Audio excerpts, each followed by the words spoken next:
മിശിഹായ്ക്ക് സ്തുതിയായിരിക്കട്ടെ. പ്രിയമുള്ളവരെ, വചന പഠന ക്ലാസ്സിലേക്ക് എല്ലാവർക്കും സ്വാഗതം. നമ്മളിന്ന് ആദ്യം തന്നെ ഈ ആഴ്ച പഠിച്ചുകൊണ്ടിരിക്കുന്ന എല്ലാ വചനങ്ങളും ഒന്നുകൂടി ഓർത്തു നോക്കാം.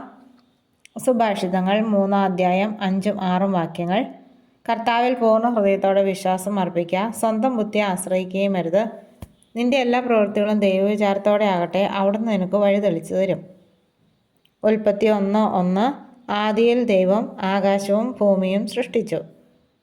സങ്കീർത്തനങ്ങൾ 115:12. കർത്താവിന് നമ്മെക്കുറിച്ച് വിചാരമുണ്ട്, അവിടുന്ന് നമ്മെ അനുഗ്രഹിക്കും. ഇനി നമുക്ക് ഇന്നത്തെ വചനം നോക്കാം. യാക്കോബ് 5:15. വിശ്വാസത്തോടെയുള്ള പ്രാർത്ഥന രോഗിയെ സുഖപ്പെടുത്തും. നമുക്ക് ഈ വചനം 3 പ്രാവശ്യം ഏറ്റുപറഞ്ഞ് പഠിക്കാം. യാക്കോബ് 5:15. വിശ്വാസത്തോടെയുള്ള പ്രാർത്ഥന രോഗിയെ സുഖപ്പെടുത്തും. യാക്കോബ് 5:15.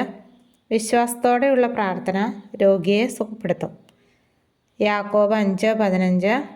വിശ്വാസത്തോടെയുള്ള പ്രാർത്ഥന രോഗിയെ സുഖപ്പെടുത്തും. ഈ വചനം ബുക്കിലേക്ക് എഴുതുകയും പഠിക്കുകയും ചെയ്യുക. നാളെ മറ്റൊരു വചനവുമായിട്ട് കാണാം. ദൈവം എല്ലാവരെയും അനുഗ്രഹിക്കട്ടെ.